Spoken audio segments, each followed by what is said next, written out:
Good morning and happy Vlogmas Day 11. Yeah, 11. I actually forgot to say good morning to you earlier this morning. My husband's actually already gone, and I've got two kids eating breakfast, and I'm just running into my room real quick to get some clothes on, and got this one. Oh, there she is. On my lap. Um, yeah, to go ahead and start getting ready for the day. So today we don't have a lot going on, which is very exciting. I am not going to wear real clothes. I don't. Well, we do this evening. I'm going to be, I think, scrubby early, right, for the most part today. My daughter has her orchestra concert tonight, so I'll take you along with that, and you can hear the middle school's orchestra perform. Band last week, orchestra this week, and that's it for school performances till next spring. But we do have that this evening, so but that's really it. So everything else today, I think I'm going to try and wrap a few presents today. I'm doing some laundry, which is all very exciting. Washing our sheets right now. It's the exciting life that I lead. But I am going to get down into the sewing room. I want to just finish up. I need to switch back over to cover stitch and finish that ebony tee, and I may see if I can fit a netty tank top out of that pink knit that I've got down there, the hot pink knit. I don't know if it's going to fit or not, but I thought maybe I'll play around with that. It'd be a nice little layering piece, I think, for the winter. So anyway, that's on the docket for today, and I will take you along with me. See you then. Okay, Advent Day 11. Doing all this with the dog on her lap. This is not going to go well.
Okay, so I just watched my vlog from yesterday.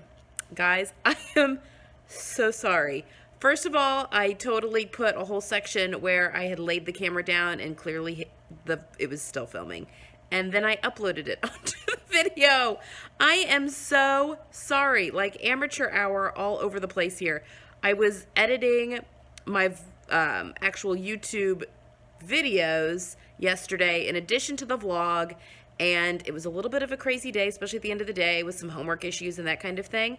And so I was hastily editing and throwing things up onto the channel, and clearly I did not watch the day 10 Vlogmas vlog until someone had said something about in the comments about looking at the wall for 3 minutes, and I was like, oh no.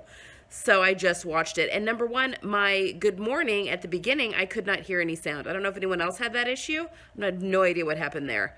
And then, yes, you got to look at my table because I thought I had turned the filming off, and I had not. And then I just was throwing up the clips into my editing software to string them together and totally missed that part. So I apologize for that. That is just not acceptable. And I want this to be good content and things that you guys can enjoy watching. And I am so sorry about that. Again, that's what happens when you rush. So learned my lesson. And I will try, make sure I've watched things before I actually upload them onto YouTube. Also, a few days ago, someone had commented that the volume was like real, be real loud, and then it would get real soft, and they were having to like adjust the volume throughout the vlog, which is super annoying. And I know exactly what you're talking about. And I've been trying to adjust that in editing.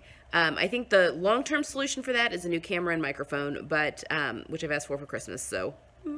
But until then, I am trying to fix that in editing. So it sounds okay, like when I watch it on TV, but I know some of you listen with earbuds and that kind of thing. So will you let me know if that is working for right now, so that you're not like being blasted away and then having a really hard time hearing me, just to make sure that that is working, or if I need to try something new. So it would be much appreciated. And again, I apologize for the less than perfect vlog yesterday. So here's to a better day. Okay, so yesterday you saw me making this Megan Nielsen axle skirt. This Ponte is still beautiful. However, I was in between sizes. I was making the skirt based on my hip measurement because it's stretchy, so I figured the waist would be fine, and it is. But I was in between the small and the medium. My hip measurement was. I think the small is like a 38 hip, and the medium is a 40-inch hip, and I have a 39-inch hip. So I did size up. I went with the medium, although my instinct was to size down since it's stretchy, but I'm glad I sized up because this fits me just fine. However, being stretchy, and this happens a lot in knit garments, I find, especially for the lower half of your body, panty lines become so visible, and I hate wearing shapewear, and I hate wearing thongs and that kind of stuff. So my solution to this, and this is actually, I got this from Mimi G with her knit pencil skirt. I'm going to line part of the skirt with this stretch power mesh. So this is like what you would use with making bras, making like control panels and swimsuits, that kind of stuff. This is what you would do. So what I'm going to do is I am just going to cut the power mesh out. Here's my front and back skirt pattern. I'm going to cut them both out on the fold. So this skirt has seams both in the center front and the center back, although you wouldn't need one with this back piece. But I just did it the way the pattern because it was for Sew My Style. But the front has to be cut separate because of this angled where the slit is. But obviously I don't want this shaper piece to go past the slit. So I am basically going to cut out a front and back, both on the fold, but I'm going to have them stop before this slit. So it'll be like a indecently short mini skirt, basically, that will be underneath, which is fine. I will leave the hem raw on the stretch power mesh because then you won't see a line underneath the skirt. Again, I'm going to cut the front and the back both on the fold, so I will sew up the side seams, get those tied off really well, and I'm going to sew them up with a serger. And then I'm just going to attach it. Ideally, I would have done this before the skirt is made, and I would have just put the lining inside the skirt body and then attach the waistband with those two playing as one. But I didn't do that, so I'll just sew it in around the waistband. They'll be fine. But how this will help. So this stretch mesh is not as stretchy as my Ponte. So basically, this is going to hug in just a little bit more and will make this skirt, then the outer layer, just skim over my body. So then you're not seeing every single lump and bump on my hips and butt and stomach and everything. Again, I had twins. There's some extra skin going on in my lower belly that easily creates bumps.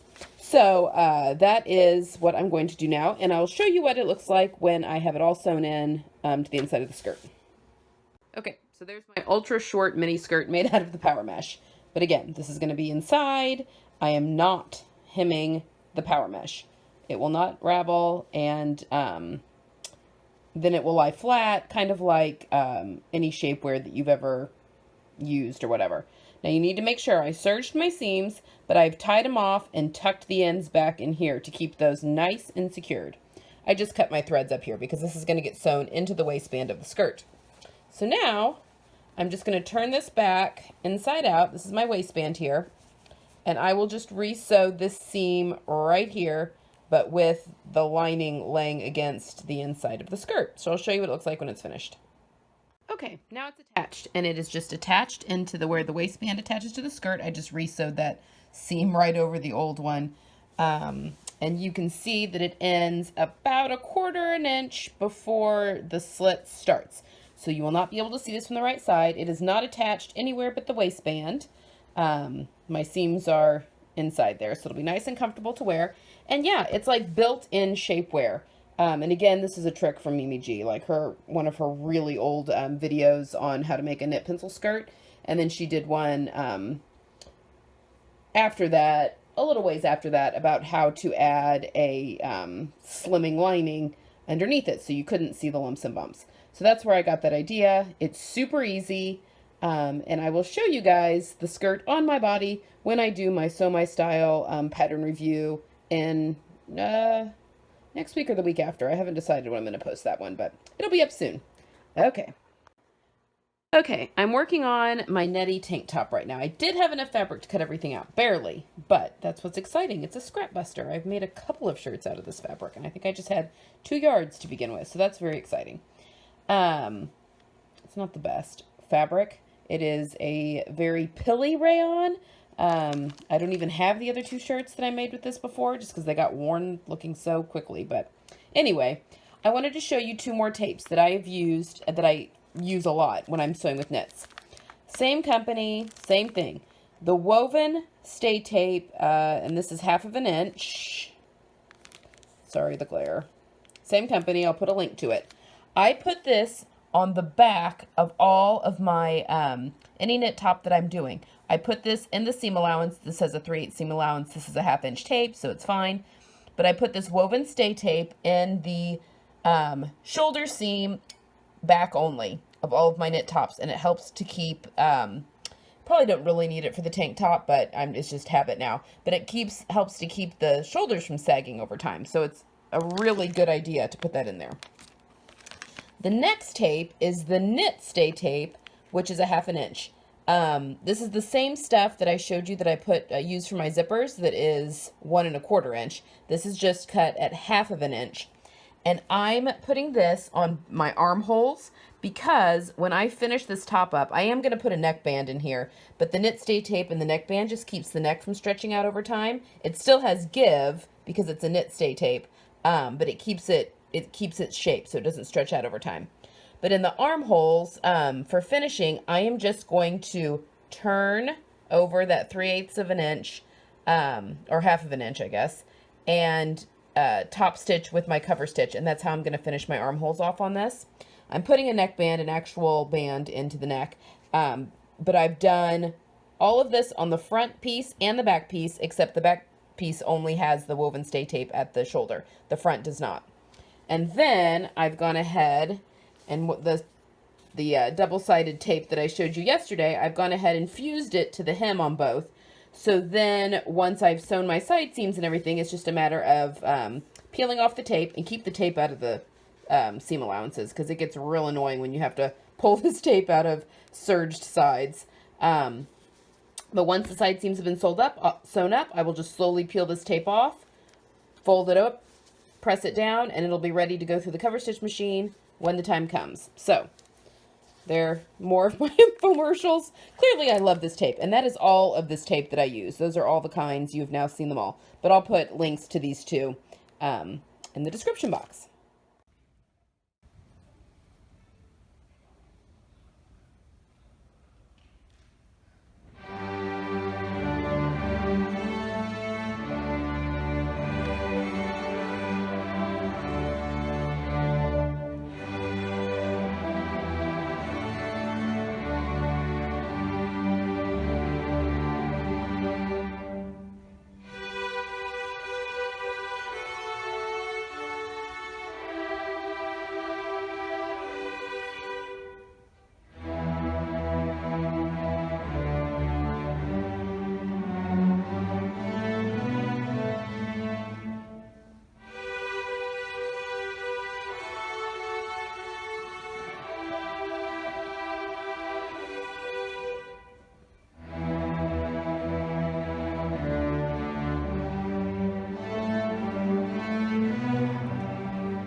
Guys, I just got back from my daughter's concert. Wanted to show you what I'm wearing. I'm wearing my Mimi G skinny jeans, my new Closet Case Carolyn blouse that I'm really loving.